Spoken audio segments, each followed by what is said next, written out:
My guest today is Timothy J. Gordon. Tim is a husband and father of six. He has degrees in literature, history, and law. He's the author of the upcoming book, The Case for Patriarchy, which we're going to talk a little bit about today. He lives by the maximum.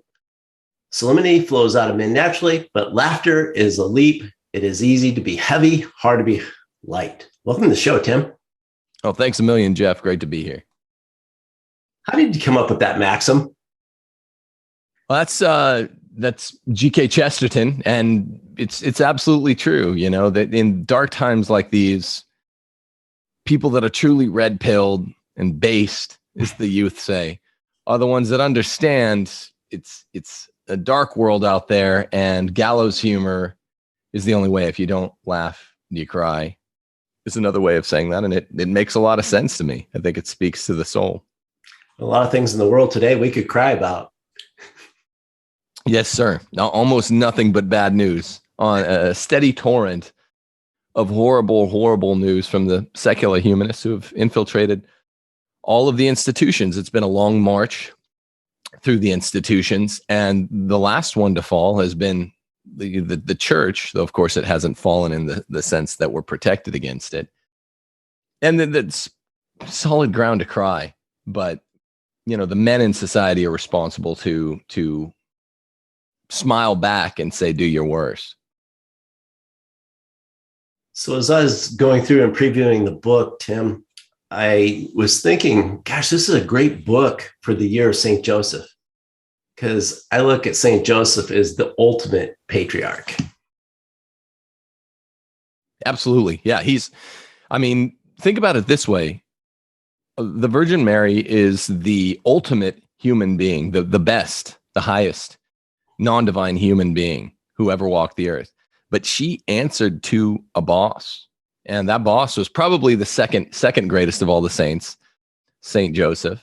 But he was her boss in all things. You know, he gave her orders in all things, and he was probably the ultimate go-by template for a patriarch. And you know, this proves to us a couple things at once. There's lots of things about men and women, husbands and wives, that we're going to talk about today. But also it proves that the Marxian, schematic whereby power, individual power, is the metric for greatness is utterly false, right? Because women, including the Virgin Mary, greatest human being to ever walk the earth, are not powerful, are not bosses, are not leaders. And yet they can still be great, but they have to follow the Marian schematic. And Joseph, most chaste spouse, kind of shows us that insofar as we understand, to the extent that we understand, he was the boss of the greatest person ever to walk the earth. So it's an interesting way to re-schematize the way that we think about it. You talk in the book quite a bit about the feminist movement. What are some of the impacts on men and on the family? Well, so feminism can really be traced to the middle 1800s, specifically 1848, which is also the same year that Marx wrote his most famous work, his most infamous work, I should say. In 1848, there was something called the Seneca Falls Convention in upstate New York. I hope to recur to the Seneca Falls Convention in a few different answers here with you today. Mm-hmm. But in a more ancient sense, feminism begins with original sin, the kind of two-part, one omission part sin, the other part commission type sin. At original sin, the commission by Eve. Eve sinned first, and therefore everyone has to die, writes Jerome and all of the other patristics. But Adam had to, abscond, as Pope Benedict XVI will say. We live in the age of absconding husbands and fathers. So there was a power vacuum that left Eve to sin first, and that power vacuum was created by the absconding of Adam. And this seems to be the template for today's men, the anti-template, how not to act, but how human beings seem to act when they give into the original sin, which was feminism. I want people to reconfigure, and this is what I'm arguing in the book, Case for Patriarchy, the way they think about the original sin itself, the fall of Adam and Eve. There's something central to the subversive leftism, the subversive sin of male-female role reversal called feminism, central to all the other sins and all of the other subversive leftisms. Once you realize that the original sin was the fall of Adam and Eve, which was feminism itself in its primordial form, then that former proposition becomes easier to get your head around. So men have been harmed by feminism. Most of all, women, I think, have been harmed by it. Since 1970, Time magazine and other liberals bemoan something they call the paradox of declining female happiness. That's the year that they really, in full force, entered the workforce, 1970. And they're staggered by this paradox that women become less and less happy every year since women enter the workforce. Well, it's not a paradox at all. Of course, we would call it a phenomenon, because the church, its popes, its scholastics, its patristic fathers, and its apostles and writers of the Bible were so utterly clear, especially post St. Paul, that women will be miserable, men will be miserable. Look at Sirach, the book of Sirach, what it says when a woman supports the home. Everyone will be miserable, husbands, wives, children, when the family is dissolved and really subverted by a so-called woman leader. I mean, the Bible is just perfectly clear on this, as is the Catholic tradition and magisterium. So everyone loses when society, that is, moves away from the patriarchy to something like a would-be matriarchy, which doesn't even work out grammatically. Mm-hmm.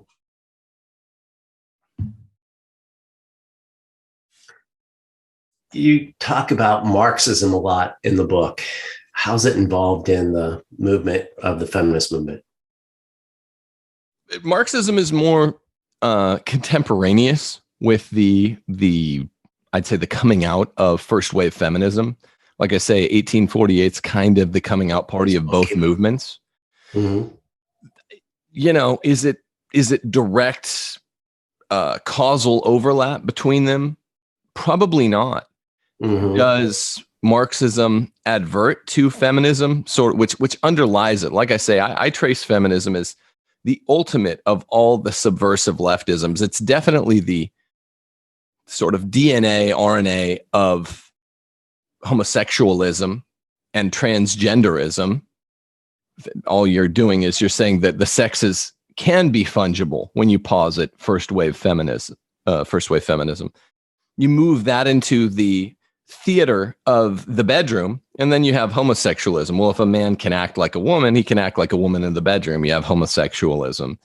If a man can act like a woman, furthermore, a man can actually act like one to the extent that he can be one. That's transsexualism. So both of those reduce to proto-transgenderism and proto-homosexualism, i.e. feminism.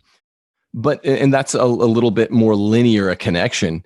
It's also important to note that Marxism is the egalitarianism of, I guess, proletarians and employers throughout the world, you know, setting two things equal that are the ultimate non-equals. Well, the ultimate friendship between unequals is that between husband and wife. It's a best friendship, but it's between unequals, according to Aristotle and the early church fathers as well. So it's a form of applied Marxism, feminism is, because Marxism is just egalitarianism of non-equals. And the most important human relationship, the seed of the source and summit of society, the single cell of society, is the family. Every family is built on the rightly ordered relations between one man and one woman, the man who's leader, the woman who is his helpmate. Once we start taking these two to be equal in anything other than human dignity and love from the Father above, then we're dealing in applied kind of feminism, but it's in Marxism as well. Mm-hmm. But the most important aspect of Marxism is feminist, not the other way around. There's Ephesians 5:22-24, which you talk about several times in the book. And this is always one of those areas when we have that reading I see the husbands looking over at their wife or doing the little elbow to their wife. How does this fit in to what you talk about in the book? Well, in my churches, when I attend the Novus Ordo, I try to go TLM whenever possible. It's bracketed out. The Catholic Missal is actually bracketed out Ephesians 5:21 through 24. They simply say, yeah, we encourage the reader not to read this part. They're censoring the scripture. I think I've been sitting in Mass once and actually had Ephesians 5:21 through 24 read aloud. And yeah, I saw the same thing where cuckolded males, beta males, are elbowing their wives, playfully in the stomach, asking for permission to smile at the obvious, undeniable truth attested to, particularly in verses 22 and 23. And the wives imperiously look them off or whatever they do. It's a really disgusting situation, isn't it? That the average Christian family, particularly the average Catholic family, the head thereof is looking to his wife, who's his helpmate, desperately in a kind of plea for recognition of his headship. And he's still seeking permission. And that's what I've seen. I think the one time I was ever in Mass where that was read. It's a pathetic situation. Imperious wives who are absolutely called in not just Ephesians 5, but Colossians, 1 Corinthians, 1 Peter, Timothy, Titus, other places beside, all over the Old Testament, the book of Sirach, the first interpreters of scripture, the first and best, Jerome, Augustine, Ambrose, St. John Chrysostom, they all write on these 7 or 8 passages in St. Paul, and they all affirm women are to be submissive to their husbands in all things except grave sin. This means even an imprudent decision by the head of the household is to be abided. Sort of like we say about the Holy Father today. The only time a wife is allowed, as it were, to disobey her husband is if he orders a direct grave sin, like contracept now, or don't go to church today on Sunday. That's the only time. Even an imprudent decision must be honored, because really prudence means that a given decision will only be judged at the end of time, because it's a gray, not a black or a white. So it's a pathetic situation that we find ourselves in, because most husbands do just this thing. They're second in, whether they know it or not, ontologically, they're supposed to be the leaders. They're second in charge in their own particular situation.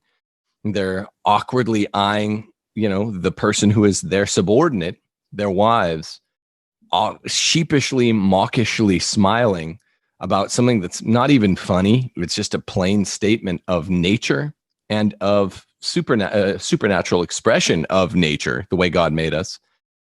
And it's really a sad situation, isn't it?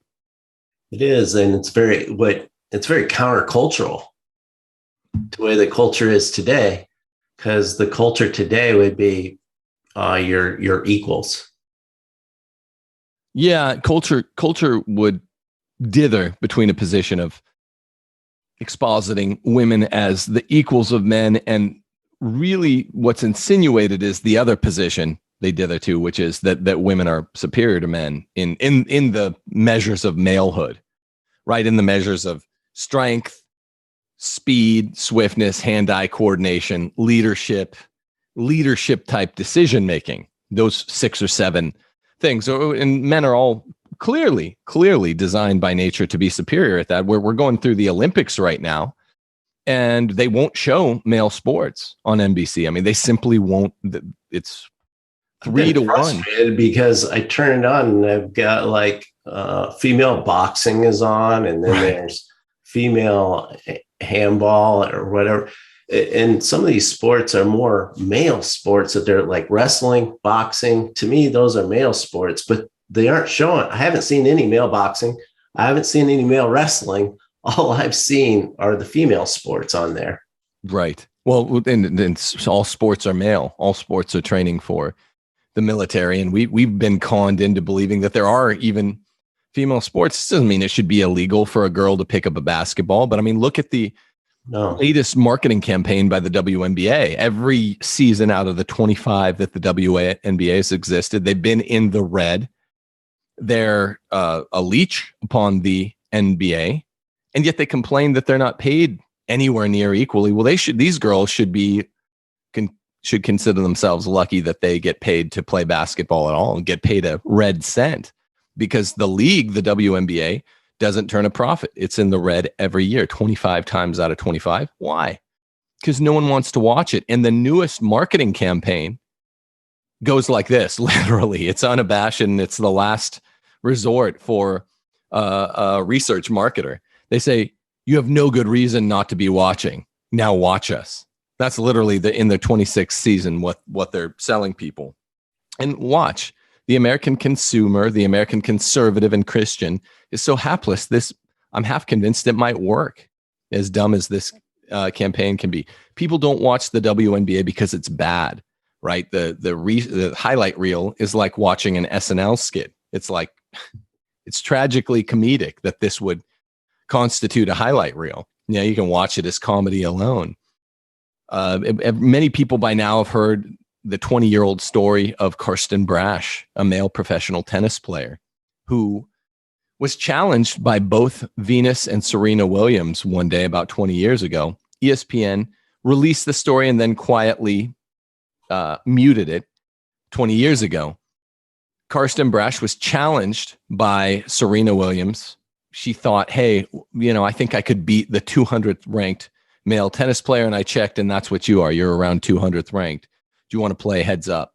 And he did. And he smoked a cigarette. He didn't stretch. He drank a beer, and he clobbered her, of course. And I mean, I guess the more gullible in my audience or your audience will be surprised by that. Well, you shouldn't be, right? Even though Venus and Serena Williams, these sisters, are considered the giants of the female tennis world, of course they're not going to be able to come near defeating even the 200th ranked male tennis player, because sports are an inherently male enterprise, corresponding with hand-eye coordination, speed, strength, in-time decision-making that females were not wired by God to have. Now, they're better at female things, and we would be as bad at female things as they are at things like sports or whatever it is, tennis. So Karsten Brash destroyed her, went up 4-0, and then ended up beating her 6-1, which is a blowout in tennis. And right afterwards, no stretch, drinking a beer, smoking a cigarette, the other sister, Venus, comes ambling up and wants a piece. And he said that game went almost exactly the same way. He ends up beating her 4-2. And they later reported, they're like, wow, we were in over our heads. We never had a ball returned that fast. Of course, you bought the lie. U.S. women's soccer, who I don't know if I was rooting for them to lose their bronze medal match, which took place about 12 hours ago. I have to check that. Unfortunately, they won. Oh, they won. That's a bummer. I was really rooting for a no medal situation for those feminist Marxists. They challenged in 2015 a 14 and under boys soccer team at a high school. It wasn't even like the best in the country. It was a Dallas club soccer team, 14 and under. They challenged the boys and lost 5-2. Again, of course, even though these are 14-year-old, some of them prepubescent boys, of course they're going to get slaughtered. What does that tell you? Also, in each of these situations, what do you notice? It's the girls haphazardly, deucedly challenging the boys to the match. And the boys are like, okay, I mean, I guess I'll clobber you at whatever sport. So people remember what the left does, the way the left operates, particularly the feminist left, is honest at the center and dishonest at the edges. This means they're never going to ask, let's just get women in the NBA. Let's have one league, which is what they really would believe if they believed that men and women are both good at sports. Well, of course, women are bad at sports. And that's why they all need their own leagues, right? The only sport where you've seen, and this is really tragic, I won't even crack a joke here. The only sport where you've seen a kind of divergence of the men and the women is when, transsexual men who are confused with gender dysphoria and think that they're females go and fight women in the UFC. This is the most dangerous instance of this. If it happened in basketball or tennis or soccer, it wouldn't be dangerous. It would just be foolish. But, this one dude that thinks he's a chick has cracked 2 different female skulls in UFC fighting. Now, the girl shouldn't be there in the first place, and the dude who thinks he's a girl should be fighting other men. But the point is that if the left were really honest, they would be demanding this male league, female league virgins across all of the sports. Why are they not demanding that? Ask yourselves this as you watch the closing days of the Olympics, if you're brassy enough to watch. Well, if one other tack that the Marxist feminist left has taken is, if you watch these female sports, I don't even know why I just don't turn the TV off. Some of these Olympic events, they'll say, this female swimmer, the best swimmer in the world, and she has a clearly much slower record at the same event that the male swimmer has, and yet they're taking out the modifier female. They're taking out the modifier. She has the best female swimming record in the world, Olympic record or world record. Well, that's a lie. That's a flat out lie. If you're going to try to compare apples to apples, we're going to call girls apples and guys apples. Well, then obviously you have to report on the better time. So they're honest and dishonest at the same time. And the left is smart. They're crafty. They win. We lose, and we fall for all their tricks, however obvious their tricks really turn out to be. We aren't saying that women can't compete in sports. We're just saying that they're not equal to men and can't compete with men at the same level. Well, I mean, I'm saying a bit more. I'm not saying it ought to be illegal. I'm saying, look, I have 5 little girls. And if they want to come out and try to shoot baskets as I'm out there working with my son, that's fine. I let them. I'll play bounce pass with them. I'll shoot shots. I'll rebound for them.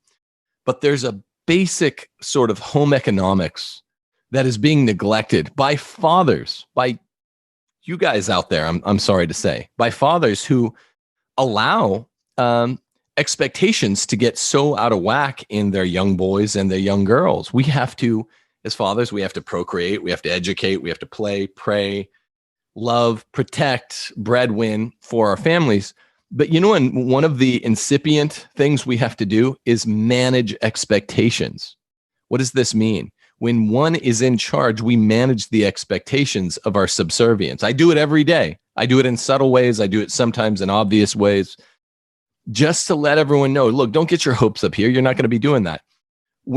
That's fine if girls want to wander outside and shoot at the basket or catch footballs with their brothers and their dad. It's fun to play a family game of football, but to allow that situation to unfold in a way where you're not still characterizing for all your family, this is football, this is basketball, this is, I guess, soccer. I'm not a fan, but even soccer or baseball, these are inherently male enterprises. Yeah, well, you join in, sometimes they show me how to do cross stitchery later at night when we're watching a movie, the inherently female things.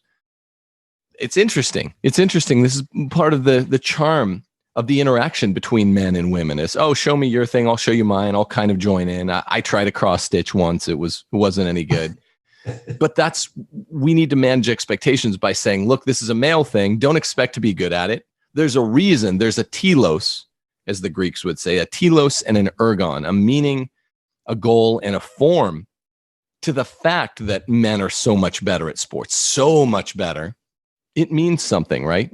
This is military training. It's training for preparing young men to becoming household heads that will be able to make on-the-spot decisions, protection decisions, when to make a tactical retreat, when to stay and fight, when to hold your ground. You have to do this as the head of a tribe or a family, and to allow females to think that sports are something that are going to be serious for them, maybe as a professional, even though they're going to spend their careers whining about lower paychecks and virtually zero viewership on TV, is really cruel. It's really cruel and it's unleaderly. And yet, no surprise, this is what today's Christian men do. Today's Christian householders or leaders do.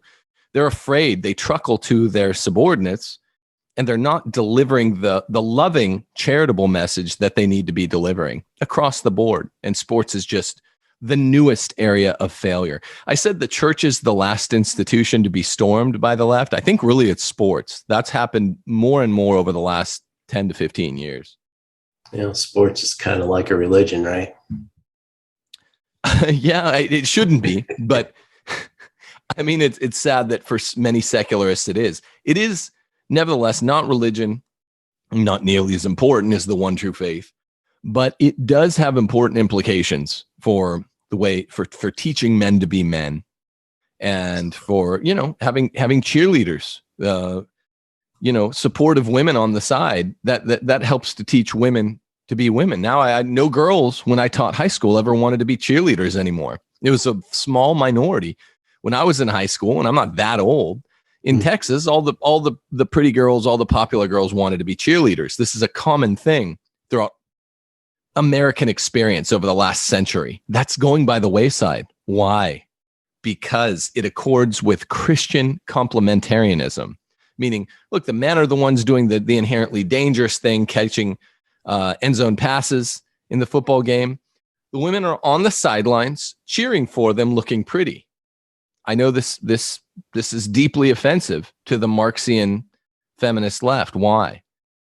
Because it's so natural, because it's so true, because it's the way God made us, and because it affirms all of those propositions so wonderfully without really having to bespeak any propaganda. It just is like, this is right, this is natural. But now, like I say, in this newest generation, all the girls play like 2 or 3 sports, oftentimes more than the guys. And very few of them want to be cheerleaders. It's a real tragedy. So, Tim, what does Christian patriarchy look like? Well, it looks like, Christ leading the church. This is how the individual household is modeled. Now, we have a bifurcated Christian patriarchy, one clerical, kind of the higher version of it, an all-male episcopate and presbyterate. Why did Jesus pick all-male apostles? Why did he pick all-male priests and deacons through the delegated decisions of his first pope and bishops? Well, because even evangelization proves to be an utterly male activity. Why did St. Paul ban women from teaching or speaking at church? Same thing. This is the way that the upper patriarchy, the clerical patriarchy, works. It's supposed to be male. Even Mary, the greatest saint, the greatest person who wasn't divine, greater than all the apostles in the eyes of heaven, she didn't evangelize, right? She wasn't sent out to evangelize, to lecture the men about theology or about Christology or early ecclesiology. None of it. She lived with John, the beloved, and she probably shared some insights with him, which is why John's gospel is so utterly different from the synoptics. And she was content to say amen quietly throughout her whole life, her young life, at the Annunciation, her life as Jesus grew up. And then in her old age, she was behind the scenes as a helpmate. And she did the world's best job at that. And for that, she's the greatest woman. But she was not part of the clerical patriarchy. It was all male bishops and priests and deacons. And that's how God himself intended it. Now, the lower patriarchy, if we split it off there, is the individual household patriarchy that sees a taxonomy with a male on top, a husband and a father who leads and is charged to lead his wife and kids to heaven. The 2,000-year-old Christian tradition calls the husband the priest, prophet, and king of the home.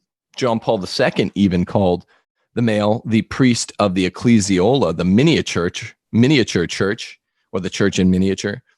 And every man, this means, is charged with the duties of a priest, which is self-sacrificial, a prophet, which is chastening and making predictions about the future, and a king, which includes really the most important. This means the offices of the Davidic kingdom, of Elijah and all the lesser prophets, and of course of Moses, the Mosaic priesthood, are all rolled into one. And this presents each man as he considers, will I go for the married vocation or the priestly vocation? it makes a really beautiful, lovely package for the married vocation, because all men are called to a form of leadership. What we have today is men neglecting the leadership of being household heads, and they're not getting the honor that's due there, and they're not really meriting it, if we're fully fair. And so they're seeking it in other places, being a weekend warrior, spending probably too much time away from the wife and kids, seeking it in stupid, trifling, school board things. I mean, sometimes that's necessary, but if a man is not priest, prophet, king at home, exercising his leadership there where God appointed it for every man, then there's going to be externalities, inefficiencies, if you will. You see, every man is called to leadership for a reason, because he should be heading, assuming that he's not a priest, one woman and several children in the ordinary situation. And when men don't do this, they act out. They seek to be leaders elsewhere. And so you get a bunch of officious guys that aren't necessarily called, because it's very rare to be the head of a nation, right? There can only be one president. And so guys have this blocked wish, as today's psychologists would call it. They want to be leaders, but the only place they see fit to exercise their leadership are in the public office instead of the private office of household priest, prophet, and king. So everyone loses. And then you have women running a kind of matriarchy in most homes. It doesn't matter whether we're talking traditional Catholics or Novus Ordo Catholics. It's the same everywhere I go. 99% of these households are basically being run by the women. And that doesn't work. It makes everyone miserable. It gives children a convoluted sense of the sexual roles, makes them believe that they're fungible, probably adds to increasing homosexualism and transgender rates, makes the wife and the husband, the mother and the father fight ceaselessly, and it destroys, and I'd say with sudden bursts and with gradual erosion, it destroys the natural friendship that is intended to be the highest friendship, raised to the level of a sacrament, to quote the Catholic language. That is the friendship of unequal between man and his wife, who's supposed to be his helpmate, his supporter, his cheerleader. It destroys everything, in other words, and it's very tragic. So, Tim, what can men do to change this cycle? Well, they've got to be grasp and embrace with both arms the leadership that is destined for them. It goes like this. There are two sacramental vocations. A young man needs to be reminded as he grows up, listen, keep your ears tuned for the calling to either the married vocation or the priestly vocation. These are the two sacramental vocations. I think it misleads people a bit the way John Paul II talked about four. There are two sacramental vocations, and we're really meant for one of the two sacramental vocations. So if you're going to be a priest, simpliciter, an ordained priest, then this means that you are going to be the leader of a flock of other men, women, and their children, a collection of households, meaning you will lead in spiritual ways the householders themselves and all under their domain, and you'll lead a collection of those. That's a certain set of administrative and spiritual skills that one needs to begin preparing for. The second one is maybe an adolescent. Are you feeling called seriously to the priesthood? We barely talk to our kids about this. Right. But now when we talk about the 99%, most people are going to be, choose the lay vocation. Most young men will be householders. And in this domain that's far more common, we talk about with our sons even less than we talk about preparation for the priesthood, right? Even though it's far more common. I know no one that says, okay, if you want to have a wife and kids, if that's where you feel called, you need to be strong. You need to be brave. You need to practice justice and prudence, two of the cardinal virtues, which are four in number, but they're the two rulers' virtues that are particularly male. Prudence, snap decisions, which generally speaking, women and children in the family will not have to make because all the decisions are on your head. Heavy is the head that wears the crown. And justice, so that you are a good leader, a wise, lordly king. And men need to prepare for this. And men do need to be strong. All men should play a sport. All men should be taught how to box and to wrestle. We were talking about the Olympics. They do need to be trained for the basic preparation. They do need to be reassured. We haven't talked much about one income versus two. You need to, the lowest charge of a man, but still necessary, is, of course, breadwinning. And you don't have to be rich. You don't have to bring in a super handsome salary. Different men will be destined for higher and lower salaries. We're not Marxists here. Everyone doesn't need the same amount. You need to bring in enough so that your wife can stay home with the kids and raise the kids and maybe homeschool or something. And yeah, of course, what we also have to prepare young men for is the simple fact that when one gets home, you know, if you're talking to a 13-year-old boy, you'll say, look, when you're 10 years from now, you'll be 23. You ought to hope to be married by then, hope to be having your first or second kid by then.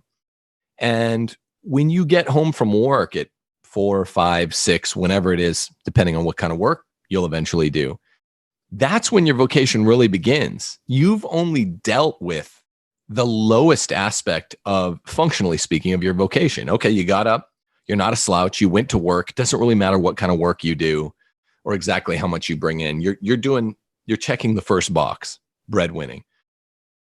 Well, like a soldier that has a 3 days ride to battle, you got to arrive with strength enough to begin the fight. The real fight, and it's a lovely fight, begins when you get home. Gotta be loving, gotta be guiding, gotta be sometimes chastening to your kids. If your wife says, yeah, I've had a real hard time with Junior today, you got to play with them, pray with them. That's when you need your energy.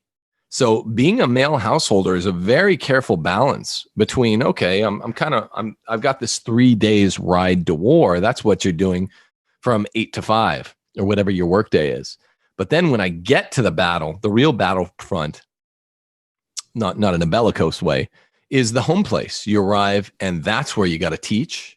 You gotta educate, but in a fun way, in a participatory way with the family. Sometimes you'll have to chasten. And so men have to be these all around, Leonardo da Vinci Renaissance man type of figure just to head a household.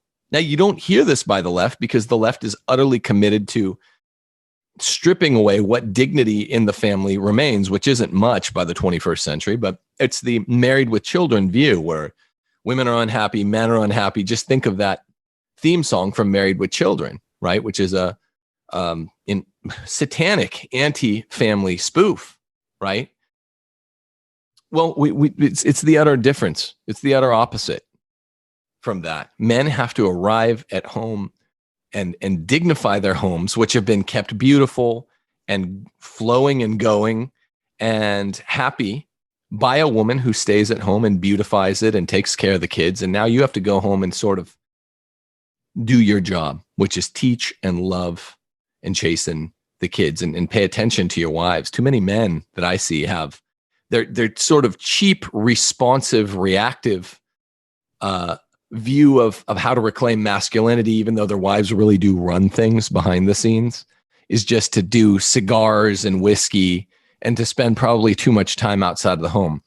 As Vito says in The Godfather, you can't be a real man unless you spend serious amounts of time with your wife and kids. You have to learn how to be the main guy, the Wizard of Oz, the guy behind the curtain, as you're there. A lot of men only get tough and start acting manly once they leave the front door. They go spend time with other men. This is not the way. The way is to be the shining light of masculine leadership there in the home. Bring a spirit of fun, do fun things with your kids. Don't just pray with them. You got to play with them too. It can't be, oh, I'm going to pray with my family, then I'm going out with the boys. You have to stay there, pray with them, then play with them. This doesn't leave tons of time to go out with the boys and LARP as a real man there. You prove that you're a real man in the home place. Absolutely. I always tell men that their most important apostolate is their home, their wife and their kids. And one of the things, and you're alluding to it, is your wife is the queen. And she's staying. And I'll tell you, it's so countercultural, Tim, for that dad works, mom stays home with the kids. And there was a point in time in my life where my wife, she left nursing, and so many people gave her such a hard time because she wanted to be a full-time mom. For sure. And I always told people it's the most important job that a woman can have is being a wife and raising kids. Sure. Yeah, it's really the only job that a woman, besides, of course, a nun. Look, women have a similar bifurcation in their vocational options. You can go, and a woman, of course, can't be a priest or even a deacon, but a woman can go choose the religious life as a nun. And the women that back when we had, high functioning vocations, and most young women knew, hey, if I'm not feeling called, if I'm not so ebullient or warm or drawn to men or to children, the way, women are called if they probably have the marital vocation in their destiny. We used to say, well, okay, if you're feeling maybe a little bit more masculine, maybe the kind that was drawn to sports, back in the day when the Catholic Church ran everything, we would say this is probably not an indication you need to go to the WNBA, because that's another waste of your time and no one will watch, and it's not good anyway. It's not good basketball. But if you're feeling that indication, that probably means that you are more destined to the convent, right? To religious life. That's what we used to tell women, and that's the best thing for their energies. The Norbertine sisters that we used to go visit 45 minutes away from our house in Tehachapi, California, back when we lived in California, had nuns that knew how to mend the fence and do more masculine things, but it wasn't in a disordered way. It was because they live in community with sisters and a mother who have to do these male things. So that's a well-ordered version of women that are slightly more marginal, that are a little bit more, have a slightly higher hand-eye coordination, are a bit more independent. They're outlier, but they're outlier in the way that God created them, and God is evoking them. He's calling them in that direction. But now, since there's basically no talk of religious vocations, male or female, we see a woman that's playing sports or kind of interested in helping her dad repair the wire fence or shoe the horse or whatever. And most little girls aren't interested in that. And we just think, oh, we got to get you into the UFC. It's perverse. It is a perverse clown world now that the Catholic Church doesn't run things. As to the majority jurisdiction of girls who feel called to play with the dolly, I'm thinking of one of my daughters in particular, but really all of them comb their dolly's hair. They crowd around the little baby and help mom feed the little baby all the time. This is like all of my daughters. Those girls also need to have their expectations managed. You really seem like you're called to being a mommy and being a wife and being a cheerleader and a supporter and a home beautifier and a homemaker. So we have to tend to that as well and say, just like the 99% of men are called to being household leaders, 99% of young women are probably being called to the vocation of household lieutenant, second in command to a father who is your leader, a husband who is your leader. And those are a set of skills that require training in the home economy as well. So it's really, really important and really admirable that that you and your wife came to this decision. Hey, the main goal, we have the married vocation, and it's not the best work a woman can do to remain in the home place. It's really the only work for them. Anything else is, an orange passing itself off as an apple. So I would say it's the only work, not the best work. And to recognize that and to say, I need to make a major change is a hell of a beautiful thing. I'll also say, as per the shame that your wife received when she left the workplace, there's an interesting dialogue between Simone de Beauvoir, and this is before the advent of second wave feminism. And right before is between first and second wave feminism, which is a big emphasis of the book, proving to conservatives that first wave feminism is as or more noxious as second and third wave feminisms. For whatever reason, we've called a ceasefire among sort of bedeviled conservatives and said, we're not going to attack first wave feminism, which is a real problem. But this kind of proves the case. And it also speaks to the shame your wife received when she left the workplace. Simone de Beauvoir was telling Betty Friedan, a young Betty Friedan, look, in France, we don't allow women to make the choice to stay home because it accords with their nature. A woman is naturally drawn to the home. If we let them choose, they'll never get out of the home. And feminism requires that we destroy the home place. We gut it. We force women out. And in France, Simone de Beauvoir was telling young Betty Friedan, we force women out of the home, or they'll never do it because they're naturally drawn there. They're all happy there, which goes back to the paradox of declining female happiness. Women are happy in the home. They're miserable when they're forced to leave it. Betty Friedan showed some reservation. She's like, well, can't we just use shame? That's more the American way, the puritanical way, inverted Puritanism, which you see in all of the leftist subversive philosophies in America, is this kind of perverted, inverted, subverted Puritanism. So, Simone de Beauvoir was like, that's not as effective. Just legislatively force them, make it illegal for women to stay home. And Betty Friedan's like, well, for now in America, the way is we use shame. And that's what's continued on. The shame has become more aggressive in its campaign against women who stay home. And the important thing here, as a kind of final thought, is that women, when they're asked, as my wife will be asked if we're going around town, oh, what do you do? She's like, you're looking at what I do. And what I do is really important. What do you do? And kind of reversing, like, what you're doing is an utter waste of time.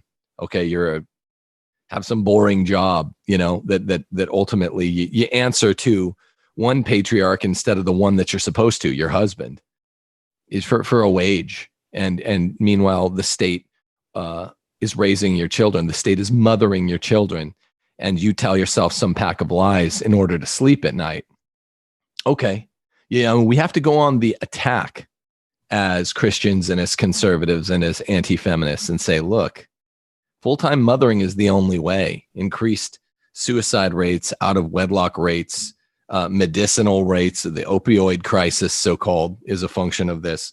Transgender, homosexualism, all of these rates increase. Depression and anxiety rates in children, they all rise with mothers being unhappy because they're in the workplace. Well, the children, accordingly, their rates of misery have risen too, because their moms are not loving them enough to stay in the home and raise them and do their job. So it's the one and only job. It's not just the best. What else would you like to share with the regular Catholic guys out there, Tim? Oh, man. I mean, just look, feminism is spoken of as having 3 or 4 waves. Like I said before, we have called some bizarre ceasefire on first wave feminism. There are good books that have been published out there about second and third wave feminism, which we've deigned, wrongly mischaracterized, by the way, radical feminism. Radical feminism is all feminism. There is no good feminism. There is no Christian feminism. And the proof for it is that at that 1848 Seneca Falls Convention, where we really trace the advent of first wave feminism, we see the most noxious tendencies in what even conservatives will admit later is noxious or radical feminism. But they constrain it to second and third waves. It's not. It's all there. There are minutes memorialized from that convention called the Declaration of Sentiments, as written by Elizabeth Cady Stanton. And she says, look, we need to get women out of the home to destroy the family, or feminism can't thrive. We need women to be sexually promiscuous like men in order to do away with that inequality, or else feminism can't thrive.